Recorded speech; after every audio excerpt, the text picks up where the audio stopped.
Baik jamaah, insyaallah dirahmati Subhanahu wa taala, mari saja kita dengarkan nasihat dari guru kita.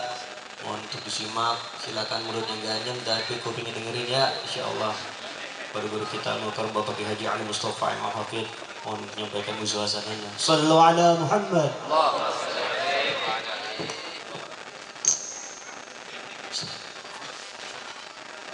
Bismillahirrahmanirrahim. Assalamualaikum warahmatullahi wabarakatuh.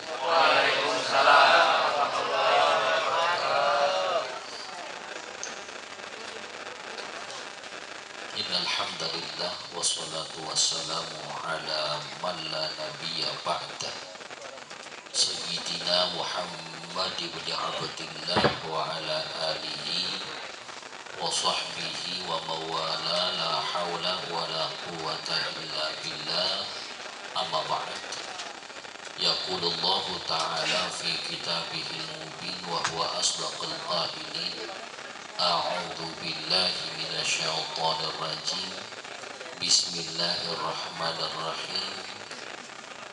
Qul innal mauta alladzi tafirruna minhu fa innahu mulaqikum thumma turadduna ila 'alimil ghaibi wasyahadah fayunabbi'ukum bima kuntum ta'malun. Wa qala an-nabiyyu sallallahu alaihi wasallam akthiru dzikra hadhimil ladzat yakni al-maut. Rawahu at-Tirmidzi kama qala Rasulullah sallallahu alaihi wasallam. Sadaqallahu maulana al-azim wa sadaqa rasuluhul karim wa nahnu ala dzalika minasyahidin wa syakirin walhamdulillahi rabbil alamin. Hadratil mukarramin jami'il asatidatil kiram, seluruh guru yang hadir, mobil khusus yang sama kita hormati guru kita Al-Mukarram Ustaz Dr. Sugiarto, mudah-mudahan Allah sehatkan beliau. Juga Mukarram Ustaz Muhammad Syukran yang baru saja menyampaikan daripada kalimat takziahnya, mudah-mudahan senantiasa diberkahi oleh Allah. Juga Mukarram Ustaz Mimin, Ustaz Bashir, Ustaz Bazi Ali, Ustaz Imam Habib Syauqi, Ustaz Rusli SPDI, Ustaz Saiful, Ustaz banyak banget Ustaz ya. Ini soal bed ngeri juga ini Ustaz banyak ya.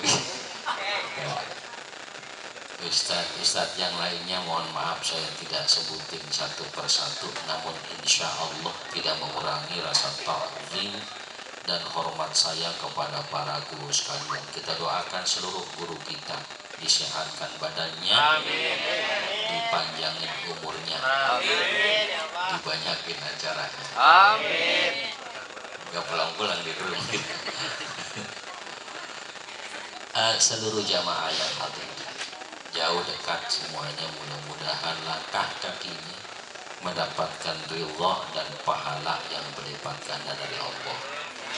Tak lupa sahibil musibah, keluarga almarhum Bapak Budi Haji bin Bapak Marsudi, mudah-mudahan senantiasa diberikan kesabaran dan diberikan kekuatan iman Islam oleh Allah Subhanahu wa taala. Alhamdulillah, puji syukur karena kita masih bisa doain orang yang udah nggak ada.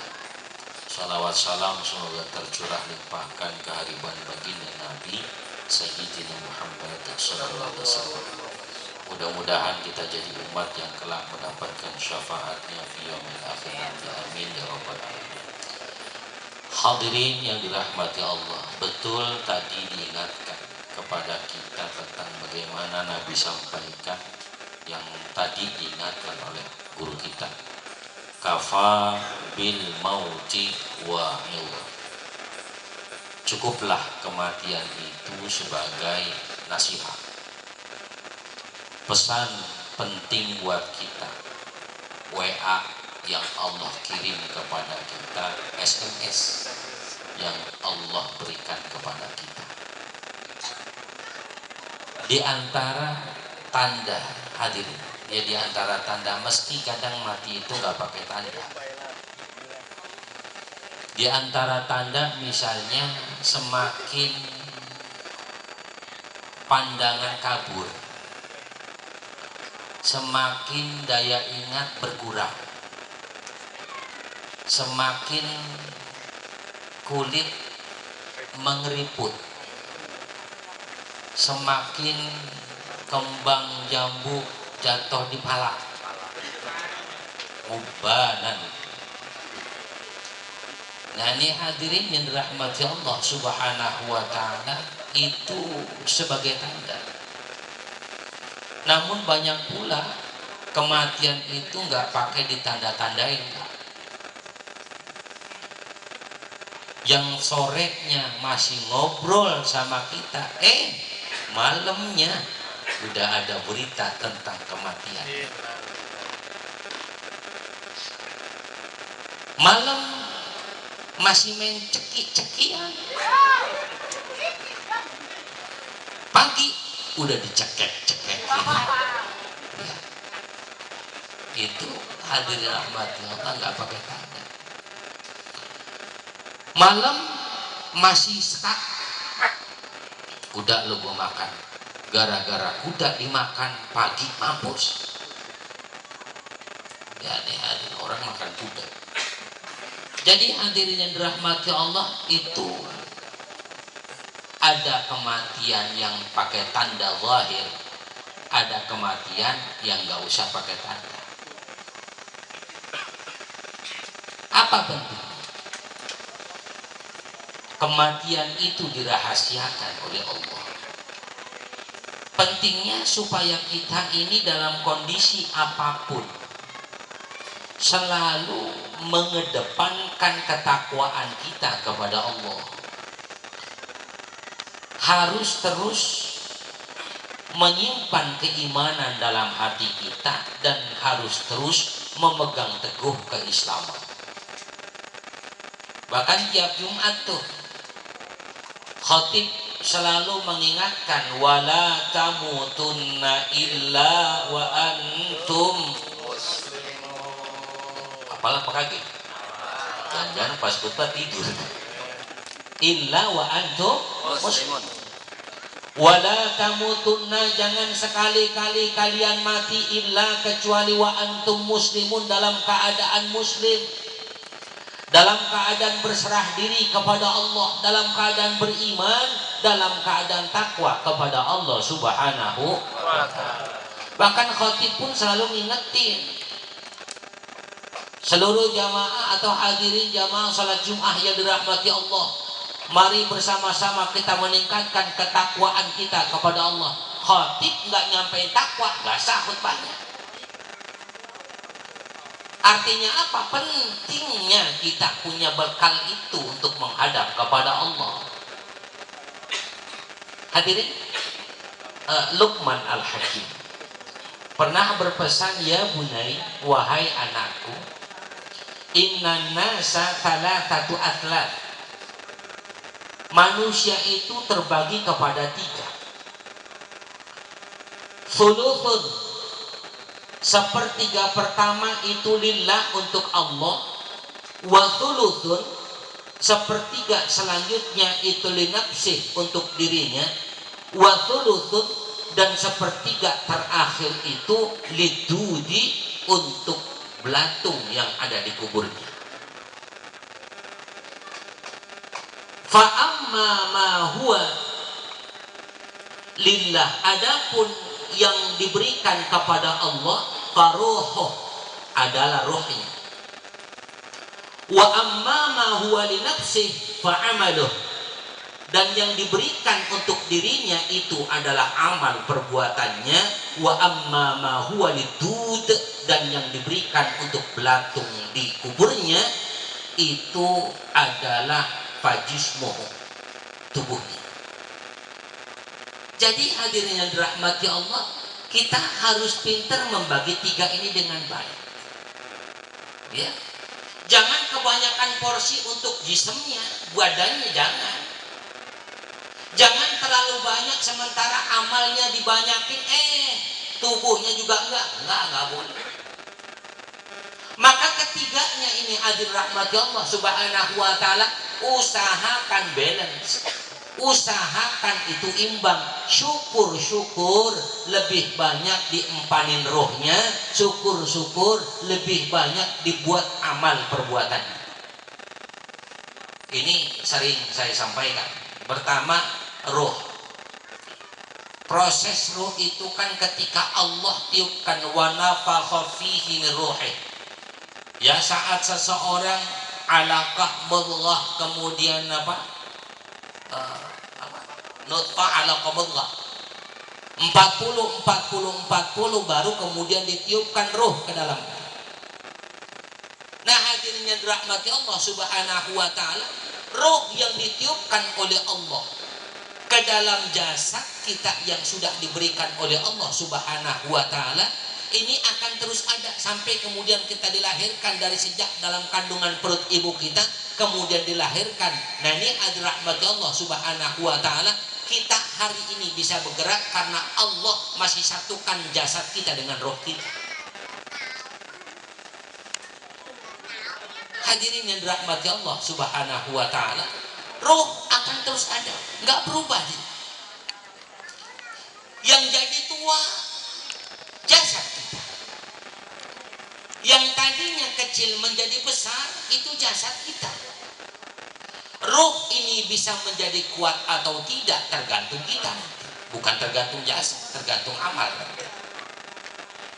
Nah, hadirin yang dirahmati Allah subhanahu wa ta'ala, datang kematian kepada kita. Kullu nafsin dha'iqatul maut. Setiap yang hidup pasti merasakan kematian. Saat kematian itu sampai, ada sebagian ulama mengatakan malaikat itu hakikatnya menarik roh kita. Ada pula yang menyatakan bahwa roh itu sebetulnya nggak ditarik. Malaikat maut tugasnya cuma nanggapin roh yang ada pada kita. Sebabnya roh akan mencolot sendiri. Ya. Dulu waktu kita masih dalam kandungan, tugas yang ngeden itu emak kita. Wah. Dulu ya. Nah, nanti roh itu keluar yang ngeden kita sendiri. Ya. Sampai lihat aja tuh orang sakaratul maut itu hakikatnya orang ngeden. Nguarin roh. Malaikat maut ini nanggapin. Hadirin, logikanya begini. Kalau memang narik ilok, malaikat kagak nyanggup dibang narik. Tapi kenapa berat kadang-kadang dalam posisi sakaratul maut? Sebab hakikatnya yang ngeluarin roh mah kita sendiri. Hadirin. Malaikat itu cuma nanggapin doang roh kita. Ada ulama yang menyatakan ketika roh itu orang-orang yang baik, maka roh itu akan dibawa ke langit sampai ke langit yang ketujuh. Jasad diproses, dimandikan, dikafankan, disalatkan, kemudian dimakamkan. Ketika sudah dimakamkan, hadir rahmati Allah subhanahu wa ta'ala, roh ini dikembalikan. Ketika roh ini sudah dikembalikan, bahkan dikatakan orang yang baik, rohnya diperkenalkan kepada baginda Rasulullah Sallallahu Alaihi Wasallam. Ya Rasul, ini peserta baru di alam barzakh. Kalau sudah ketemu Nabi, berarti sudah rawdah min riyadil jinan. Tapi kalau nggak sempat ketemu Nabi, hufra min hufarin nar. Na'udzubillahi min. Ini na'udzubillah ngerti apa enggak hufra itu apa? Yang subhanahu wa ta'ala. Rawdah itu jadi taman dari beberapa taman surga, hufrah itu jadi lembah dari beberapa lembah di nerakanya Allah. Na'udzubillahi min. Hadirin yang dirahmati Allah subhanahu wa ta'ala, kalau prosesnya awal itu sudah enak, kesononya makin enak. Ya, kesononya makin enak. Belum lagi nih kiriman doa dari teman-teman, belum lagi kiriman doa dari anak-anak, belum lagi kiriman doa dari tetangga dan sebagainya. Masya Allah. Maka hadirin yang dirahmati Allah, malam ini ketika kita mendoakan almarhum, Masya Allah, senyumnya luar biasa, girannya Masya Allah. Kenapa? Karena mereka mendapatkan bingkisan yang luar biasa. Makanya perlu nih nyiapin ini nih kita perlu siapin. Sebab kayak begini kan termasuk maqaddamu sesuatu yang kita lakukan ketika hidup di dunia. Saat kita hidup di dunia ini ada yang diikutin, ada yang ngikutin kita, itu disebut wa atharahum. Apa kata Allah? Wa naktubu ma qaddamu wa atharahum wa kulla syai'in ahsaynahu fi imamin. Kami catat ma qaddamu, apa yang kalian lakukan, wa atharahum, dan yang mereka tinggalkan. Yang mereka lakukan kemudian mereka tinggalkan, artinya diikuti oleh selanjutnya, orang-orang selanjutnya. Hadirnya dirahmati Allah, seluruh amal itu dicatat oleh Allah, disimpan di Lauhil Mahfuz, nanti diberikan. Kalau amalnya banyak yang baik, biyamini, diterima dengan tangan kanannya. Kalau amal banyak yang buruk, bisimali, maka akan diterima dengan tangan kirinya. Ma'asyiral hadirin yang dirahmati Allah Subhanahu wa ta'ala, roh itu berpindah dari satu tempat ke tempat yang lain. Sampai kapan? Sampai nanti Allah masukkan antara surga dan nerakanya Allah Subhanahu wa ta'ala. Jasad kita yang di dunia itu gak kepake. Saya sering sampaikan, jasad kita yang di dunia udah gak kepake. Kenapa? Gak pantas masuk ke surganya Allah. Enggak. Muka-muka ya agak pantas dah pokoknya. Masa surga jelek buat orang. Nah, ini Allah Subhanahu wa ta'ala. Jadi yang ganteng-ganteng orangnya masuk, perempuan yang cebrik-cebrik gua nggak masuk. Bener-bener paling bokrek banget ya, jelek buat perempuan pakai masuk surga. Artinya tetap masuk surga, tapi dibagusin wajahnya oleh Allah. Kita nih ya, yang semblek begini mukanya, tetap masuk surga, cuman wajahnya diganti sama Allah jadi ganteng. Jadi ganteng. Allah Subhanahu wa ta'ala. Yang tua jadi muda. Kira-kira nih kita masuk ke hotel cakep banget ya, ada gembel, pantas nggak? Pantas nggak? Nggak pantas ya. Kita masuk ke hotel mewah, ada aki-aki lagi nuncelo aja, pantas gak? Gak pantas. Di surga pun sama, semua yang ada di surga ganteng-ganteng. Kalau ampe, saya sering bilang ini, kalau ampe aki-aki masuk surga, ya Allah, gak kemakan itu kacang. Jadi surga kan untuk menikmati segala hal. Aki-aki pakai masuk surga, ya Allah. Ya nih hadir rahmati Allah Subhanahu. Maka Nabi pernah diprotes sama nenek-nenek kan begitu ya. Nabi pernah diprotes sampai perempuan nenek-nenek nangis. Nanti nenek-nenek gak ada yang masuk surga, sampai nangis. Ya Nabi, kalau begitu percuma saya sholat, zakat, haji, puasa yang saya lakukan, bukan gitu nek maksudnya. Ntar nenek-nenek jadi muda, sebab kalau di surga nenek kagak pantas bisa. Hadirin rahmati Allah Subhanahu wa ta'ala. Ya. Hadirin, ini roh kita berganti terus, jasadnya ya, jasadnya masyarakat hadirin, nggak usah urusan ke akhirat. Lihat, bisa dibedakan mana orang yang rajin ibadah, mana yang tidak ya. Itu secara fisik sudah terlihat beda. Hadirin, orang yang sering ninggalin sembahyang sama yang rajin melakukan sholat, kira-kira wajahnya cerahan yang mana dong? Ya, itu aja udah beda urusan begitu, apalagi nanti di surga. Ya rahmat Allah Subhanahu wa ta'ala. Sekali lagi, roh ini akan kembali kepada Allah Subhanahu wa ta'ala, berarti urusan Allah Subhanahu. Terus bagaimana yang gentayangan? Bukan roh itu mah. Lah, nggak ada misalnya orang udah mati, ya Rob, izinkan saya mau nakutin bocah dulu ini bentar. Ya, minggu ini saya harus jadi kuntilanak, minggu depan harus jadi genderuwo, minggu selanjutnya harus jadi vampir dan sebagainya. Ini hadir rahmati Allah. Enggak, roh itu sudah ada proses-prosesnya. Kemudian yang kedua, hadirin yang dirahmati Allah, yang paling penting, wa amma ma huwa li nafsi fa'amalu, yang akan kembali pada diri kita, yang dinikmati oleh diri kita adalah amal. Ada a'malul jawarih, ada a'malul qulub. ada perbuatan yang dilakukan dengan anggota tubuh kita yang terlihat, ada perbuatan yang dilakukan dengan hati kita. Perbuatan yang dilakukan oleh tubuh kita nih, ngaji, sholat, puasa, zakat, itu dilakukan tubuh kita. Lah dalamnya apa? A'malul qulub. Perbuatan hati, ngaji kudu ikhlas semata-mata lillah karena Allah. Ada orang yang datang tahlilan milih-milih. Ya, malam keberapa ini? Kedua. Enggak ada, malam 3 aja gua. Lah emang apa? Kalau malam 3 mah biasanya ada beseknya. Ada yang begitu. Ada. Malam kelima ngapa nggak nyampe? Belum malam kelima mah ntar aja malam ketujuh. Emang apa? Kalau malam ketujuh mah biasanya, ya biasanya ya ada subhanahu wa ta'ala. Nah ini berarti amalan hatinya nggak diterima oleh Allah. Ini ada subhanahu wa ta'ala. Nah perbuatan kita, Nabi Shallallahu Alaihi Wasallam ingatkan, khudiz zadaka mila fa inna safara ba'id. Ambillah perbekalan yang cukup dengan amal perbuatan yang baik, sebab perjalanan menuju Allah itu sangat jauh. Seluruh amal perbuatan yang baik itu kita lakukan sebisa mungkin.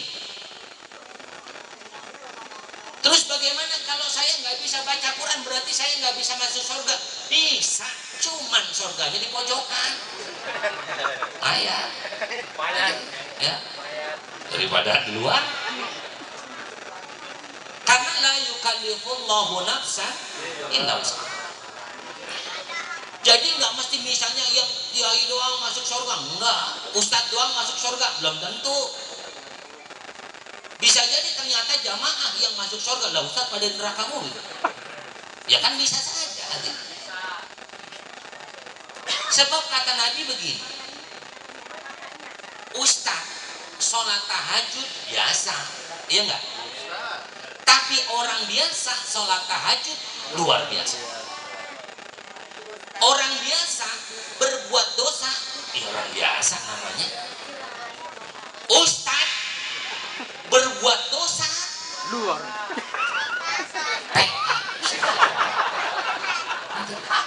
Ya enggak? Ya enggak coba? Berarti kira-kira lebih dalam mana masuk nerakanya dalam Ustadz sama jamaah? Lah, lebih dalam mana? Ustadz sama jamaah lebih dalam mana nerakanya? Hah? Lebih dalam? Ustadz aja dalam, pak gimana jamaah? Ustadz kagak ada kalahnya dah pokoknya dah. Nih hadirin dirahmati Allah subhanahu wa ta'ala. Masya Allah. Masyarul hadirin yang dirahmati Allah subhanahu wa ta'ala. Lakukan perbuatan sesuai dengan yang kita bisa, yang kita mampu. Karenanya orang yang nggak sanggup berdiri sholat tuh boleh duduk. Nggak sanggup duduk boleh rebahan. Orang yang nggak sanggup zakat, ya nungguin aja, ntar juga dikasih zakat, kan gitu. Orang yang nggak sanggup akekah, ya kan, boleh nunggu nanti. Kalau memang nggak sanggup juga, ya udah, nggak apa-apa. Bahkan kata Allah, walillahi 'alan nasi hijjul baiti man istata'a ilaihi sabila. Haji pun itu hanya untuk orang yang mampu, finansialnya, kesehatannya dan sebagainya. Nggak mampu dengan segala itu, nggak usah berangkat berarti. Hadirin, intinya surga itu sebenarnya gampangnya bukan main. Murah meriah dan mudah itu surga. Lihat orang masuk neraka, susahnya kayak apa tahu? Ya, beli minuman keras berapa sekarang sebotol? Hah? Dapat pego nggak? Lebih apa? Yang hafal kan? Ya, itu belinya aja udah ngumpet-ngumpet, susah nggak tuh? Susah aja. Di bawahnya kok ngumpet-ngumpet juga, nyari tempat yang ngumpet-ngumpet, susah nggak tuh?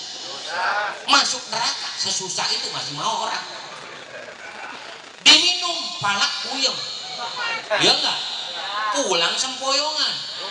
Pantes anjing takut sama dia. Ntar gua digigit dikatanya begitu. Ya subhanahu wa ta'ala.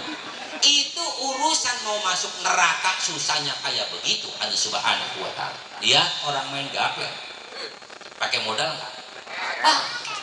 Ya, Ngopi nggak kira-kira? Ngopi. Ada nggak kopinya dia? Ada. Tolong. Ya subhanahu wa ta'ala. Ya. Susahnya ada subhanahu wa ta'ala. Belum sewotnya tuh lagi main gapleng apa kalah mulu. Ya, yang menang juga rugi, yang kalah hancur. Kama qala Roma Irama kan begitu. Nih hadir rahmati Allah subhanahu wa ta'ala. Sebegitu susahnya orang masih ada yang mau itu. Ya. Main kejablay. Dosa enggak? Dosa. Ya. Enak jablay secakep apa sih jablay? Ya, kita deketin bobot curut. Nih hadirin rahmati Allah subhanahu wa ta'ala. Ya, tibang ya begitu doang dah. Bayar enggak kira-kira? Bayar. Ketahuan tuh. Hadirin rahmati Allah subhanahu wa ta'ala. Bayar kita itu mau neraka sampai kayak begitu ada subhanahu wa ta'ala, tapi dia mau masuk surga gampangnya bukan main, free, gratis. Nyampe ke masjid ya, ngadap ambil wudhu gratis, nggak ada wudhu bayar, nggak ada ya. Belum kemudian sholat Allahu Akbar, mau sholat apapun gratis. Belum pernah ada kita temuin masjid, mohon maaf di masjid ini sholat 1 rakaat 5.000. Belum pernah. Nanti kalau Johor berapa tuh? 20.000. Hadirin. Kalau sholat itu 1 rakaat 5.000, saya yakin yang paling rame sholat subuh. Paling murah, menceban. Nih subhanahu wa ta'ala. Tapi nyatanya yang paling sepi sholat apa? Ini paling murah malah sepi. Padahal itu paling gampang masuk surganya. PA. Ampun, subhanahu wa ta'ala. Masyaallah hadirin yang dirahmati Allah subhanahu wa ta'ala. Gampangnya bukan main. Ya, mudahnya bukan main. Lihat ketika kita sholat, orang yang nggak bisa baca Al-Fatihah, Bismillahirrahmanirrahim, Alhamdulillahirrabbilalamin, dia berantakan misalnya baca Al-Fatihah, insya Allah masih diterima. Allah juga tahu ini bocah masih belajar. Ya hadirin. Nanti kalaupun mati misalnya lagi belajar lagi ngaji nih, mati misalnya habis ini nih, habis ngaji kita mati misalnya Allah subhanahu wa ta'ala, entar malaikat ngetes kita misalnya bacaan Quran kita salah nggak apa-apa. Kenapa? Masih maklum ya Rob, ini bocah masih ngaji bagian, nggak apa-apa, udah nggak pakai dites lagi, udah surga aja. Tapi ada orang yang gak demen nama ngaji, dites bener-bener sama Allah. Malaikat tes tuh orang. Emang apa dia romana pinter banget itu? Kenapa pinter banget? Kagak pernah ngaji sih. Suruh baca di Al-Quran Bismillahirrahmanirrahim. Al-Fatihah rada bagus. Pas terakhir ghairil maghdubi alaihim waladdallin, bedolin. Lah, apa yang mau dibedol kan begitu ada subhanahu wa ta'ala. Masya Allah. Kalau orang yang nggak ngaji ketika dites salah, hadirin yang dirahmati Allah, tidak dimaklum, diketik langsung.